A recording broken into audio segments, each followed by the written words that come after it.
तो चलिए आज बात करते हैं भारत के इतिहास के एक ऐसे नाम की जिसका जिक्र आते ही गौरव, वीरता और स्वाभिमान की तस्वीरें जहन में उभर आती हैं। नाम है महाराणा प्रताप। ये कहानी सिर्फ एक राजा की नहीं, बल्कि उनके अदम्य साहस, मातृभूमि के लिए उनके अटूट प्रेम और एक ऐसी प्रतिज्ञा की है जिसने सचमुच इतिहास की धारा ही मोड़ दी। सोचिए, मैं अपना सिर कभी किसी के सामने नहीं झुकाऊंगा। ये सिर्फ कुछ शब्द नहीं थे, ये एक चट्टान जैसा मजबूत संकल्प था। जरा उस दौर की कल्पना कीजिए जब ज्यादातर बड़े बड़े राजपूत राजाओं ने मुगल सम्राट अकबर की विशाल सत्ता के आगे घुटने टेक दिए थे। उस वक्त मेवाड़ का ये शेर अपनी आजादी को सबसे ऊपर रखकर अकेला खड़ा था। लेकिन सवाल ये उठता है कि इस अटूट स्वाभिमान की, इस जिद की कीमत क्या चुकानी पड़ी? और यही सवाल हमें एक ऐसे शानदार संघर्ष की कहानी की तरफ ले जाता है जो आज भी, सदियों बाद भी हम सबको प्रेरणा देती है। ये कहानी बताती है कि अपने उसूलों के लिए, अपनी आज़ादी के लिए क्या कुछ दांव पर लगाया जा सकता है। तो चलिए कहानी की शुरुआत से शुरू करते हैं। 9 मई 1540 जगह थी कुंभलगढ़ का किला, जहां महाराणा प्रताप का जन्म हुआ। कहते हैं बचपन से ही उनमें कुशल और साहसी योद्धा के सारे गुण मौजूद थे। लेकिन जब वो मेवाड़ की गद्दी पर बैठे ना, तो माहौल बहुत ही ज्यादा मुश्किल था। भारत का ज्यादातर हिस्सा मुगल साम्राज्य के झंडे तले आ चुका था और इन सबके बीच प्रताप लगभग अकेले खड़े थे।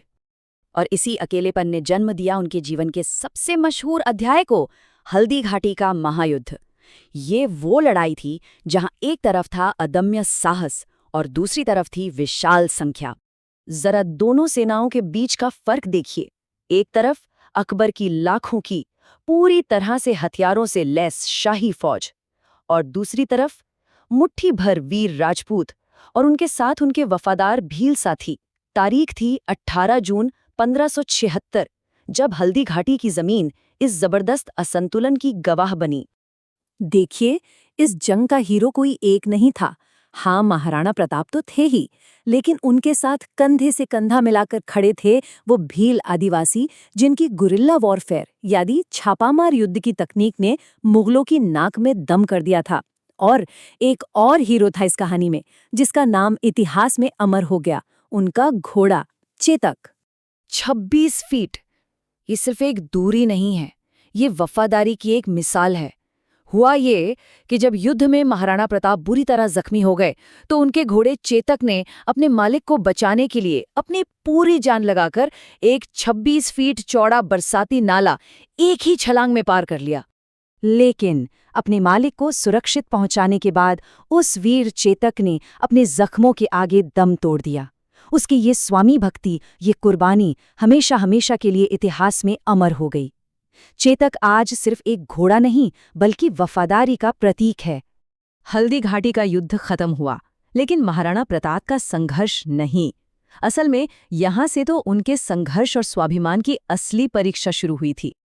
अब उनके सामने 2 रास्ते थे, या तो सिर झुकाकर महलों का ऐशो आराम चुन लें, या फिर अपने उसूलों पर टिके रहकर जंगलों और पहाड़ों की मुश्किल जिंदगी।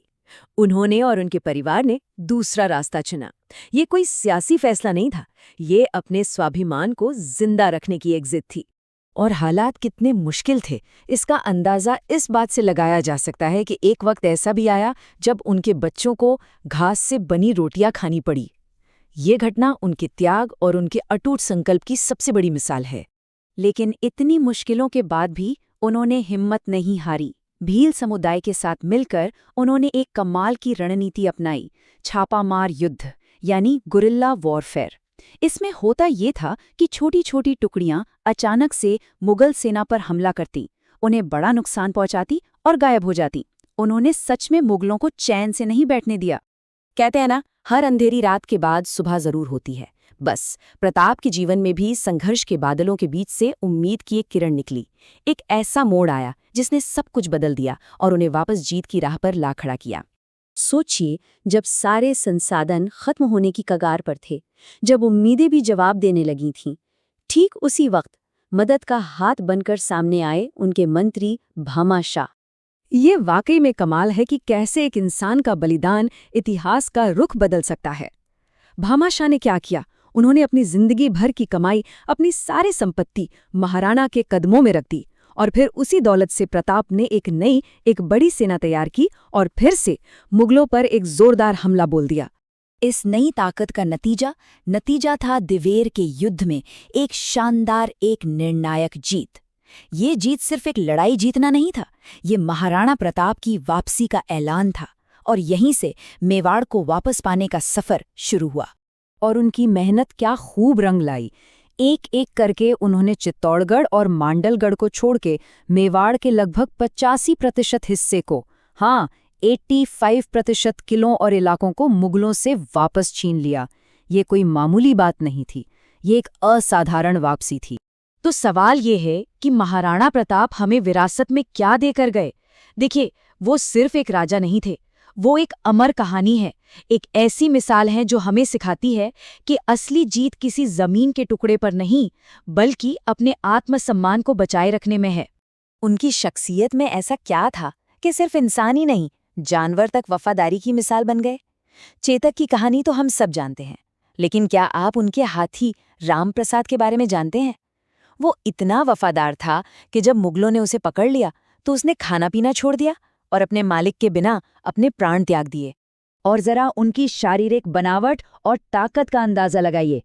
कहा जाता है कि महाराणा प्रताप की लंबाई 7.5 फीट थी, उनका भाला 80 किलो का था और उनका कवच 72 किलो का। सोचिए, इतना वजन लेकर वो युद्ध के मैदान में उतरते थे। ये उनकी जबरदस्त ताकत का सबूत है। अपने राज्य का गौरव वापस हासिल करने के बाद उन्होंने अपनी आखिरी राजधानी चावंड में बसाई, और वहीं 19 जनवरी 1597 को वो महान योद्धा हमेशा के लिए शांत हो गए।